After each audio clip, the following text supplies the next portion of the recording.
Bueno, entonces vamos a exponer aquí las operaciones con los diferentes sistemas numéricos. Primero, pues pasamos al main, que es como tal donde está todo, ¿no? Aquí, básicamente, lo que hice fue, lo que hicimos fue un menú. En ese menú, pues aquí está, básicamente es un do while. El sistema numérico que se quiere escoger, ya sea decimal, octal, binario. Y listo, simplemente aquí hay un int de opción y pues con base a la opción que el usuario ingrese, pues se entrará o no pues a las operaciones, ¿no? Entonces, pues para el primer sistema numérico tenemos decimal. Aquí en el decimal, básicamente lo que hace es que declara unos decimales y los pide, o sea, pide simplemente los números y luego esos números son pasados, pues se crea aquí un objeto de la clase decimal y se le pasa como parámetro el número ingresado, ¿no? Eso se hace con el primero y con el segundo. Bueno, en este caso se supone que eso es para convertirlo a decimal, pero pues, en el primer caso no tendría mucho sentido, ¿no? Ya tengo un número en decimal. Y después al final se declara pues, un resultado y eso es lo que se va a imprimir, ¿no? Para en el segundo, pues vendría siendo la resta decimal, básicamente lo mismo, se le pasan los números que se habían capturado por el usuario en un principio. Nuevamente se declaran objetos de la clase decimal, se le pasan como parámetro y pues el primer resultado, pues que en este caso vendría siendo la resta, ¿no? Después, en el caso 2, vendría siendo el del sistema octal. El procedimiento siempre es el mismo, lo único que cambia es pues el objeto en sí. En este caso sería un objeto en octal y para el tercer caso sería un objeto en binario.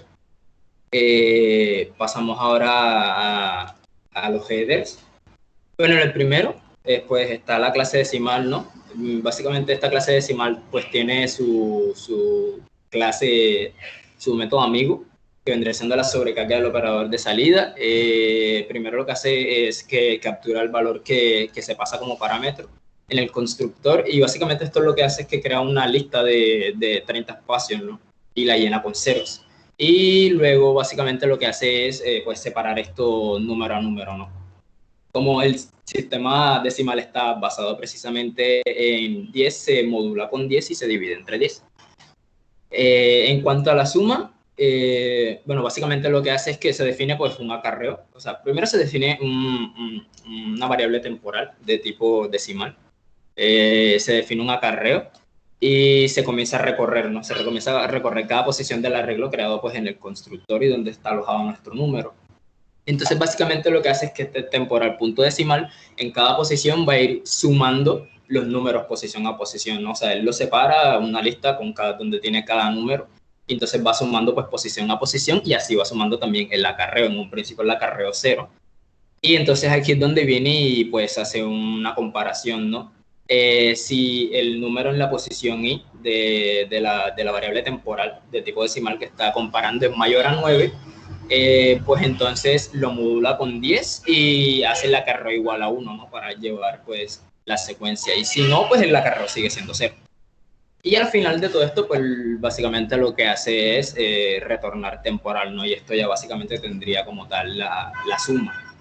En cuanto a la resta, la operación no es muy diferente. De hecho, lo que hicimos fue basarnos en básicamente lo que teníamos en la suma, porque podríamos definir una resta como una suma de negativos, ¿no? O sea, entonces,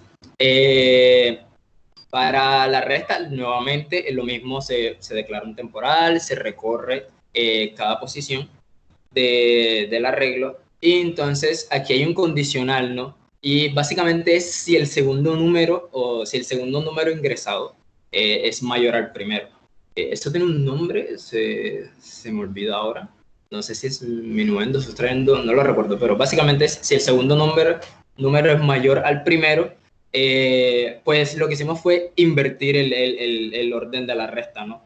Porque ajá, sabemos que podemos hacerlo, pero teníamos que tener en cuenta de que ajá, el número iba a ser negativo yo.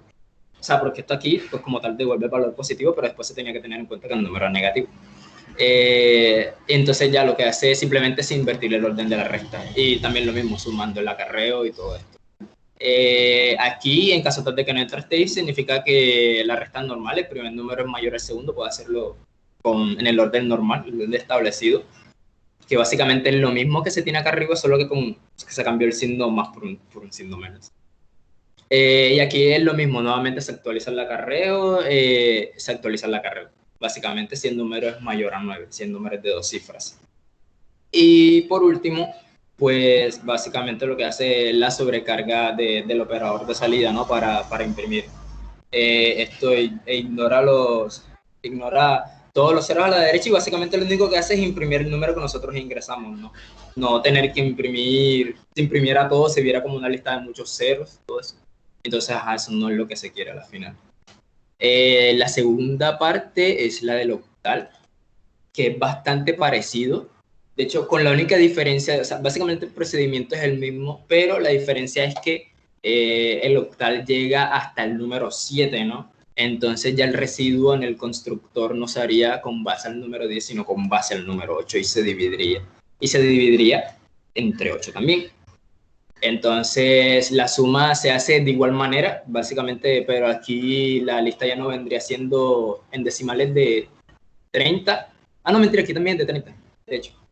Y listo, simplemente se compara que si el número es mayor a 7, o sea, en esencia es lo mismo, solo que se compara que si el número es mayor a 7, pues se tiene que modular con el número 8, ¿no? Para reducirlo de 0 a 7, de hecho.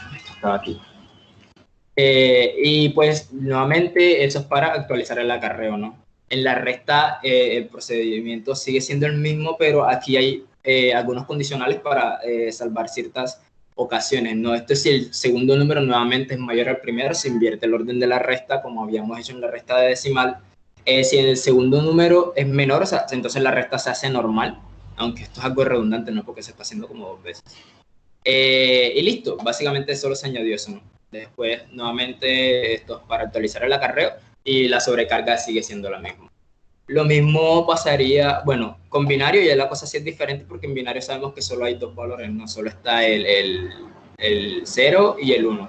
Entonces, en el constructor se modula con 2, sabemos que el binario es sistema en base 2. Pero ya aquí sí cambia porque aquí las listas no son de 30, sino que son de 40. Entonces, nuevamente, llena la lista de ceros, separa el número, esto como tal lo convierte a binario, y listo. Después, básicamente, todos los procesos de suma y resta siguen siendo los mismos a la final, ¿no? O sea, teniendo en cuenta el acarreo, se suma, si el número en este caso es mayor a 1, pues se reduce, ¿no? Porque tiene que estar entre 0 y 1, sabemos que el binario solo existe el 0 y el 1.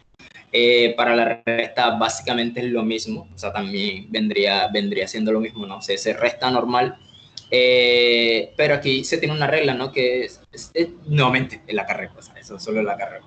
Pero aquí estos fueron unas validaciones que fueron necesarias hacer, y esto es, si la resta da como resultado negativo, entonces se cambia el valor. O sea, esto básicamente lo que hace es que se actualiza el acarreo para que el acarreo, eso es para, en caso de que la resta, de que el número sea negativo, ¿no? Para que pueda imprimir el valor correcto, porque si no, el valor que imprime se dañaba, salían unas cosas todas extrañas. Y a la final, pues la sobrecarga, ¿no? Si corremos esto. Como podemos ver aquí, no sé. Daniel, la complejidad. Ok, sí, se olvida. La complejidad, básicamente todo esto no hay ningún for anidado, ni nada por el estilo. Todos son fores simples, entonces como tal la complejidad esto es de orden n, no una complejidad de orden lineal. Y lo siento. Y ¿dónde está la consulta? Aquí. Ya, si probamos esto, o sea, podemos hacer como una comprobación rápida, no sé, de binario, por ejemplo, podríamos comprobar binario. Si hacemos una suma, el número 1 y el número 2, entonces en binario se escribe 1, el número 2 se escribe 1, 0, y eso es igual a 1, 1, ¿no? Si hacemos la resta, podríamos hacer la resta con ese mismo. Y ponemos, pues, 2 y 1. Básicamente 2 me lo pasa a 1, 0, y 1 me lo pasa a 1, y eso es igual a 1, ¿no? O sea, lo haría como con todos, pero estamos algo apurados de tiempo y no quiero que se me caiga el internet en cualquier momento, entonces ya, eso sería todo, profesor.